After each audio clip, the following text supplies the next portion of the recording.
আর এই মুহূর্তে যে খবরের দিকে নজর রাখবো, বঙ্গে স্বস্তির খবর শোনালো আবহাওয়া দপ্তর। বঙ্গে স্বস্তির বৃষ্টির পূর্বাভাস, সপ্তাহান্তে বজ্রবিদ্যুৎ সহ বৃষ্টির সম্ভাবনা। শুক্রবার পর্যন্ত তাপপ্রবাহের সতর্কতা জারি। কলকাতা সহ দক্ষিণবঙ্গে লুয়ের সতর্কতা। পূর্ব পশ্চিম মেদিনীপুর ও বর্ধমানে তাপপ্রবাহের সতর্কতা বাঁকুড়া ও বীরভূমেও।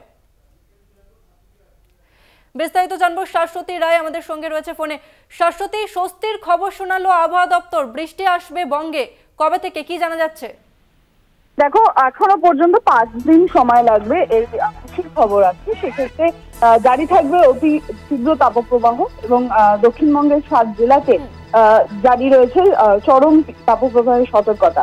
এছাড়াও দক্ষিণবঙ্গে বাকি জেলাতেও তাপমাত্রা ঊর্ধ্বমুখী থাকবে এবং তাপপ্রবাহ জারি থাকবে সর্বত্রই। তবে বৃষ্টি আসার সম্ভাবনা রয়েছে রবিবার, শনিবার এবং রবিবার থেকে।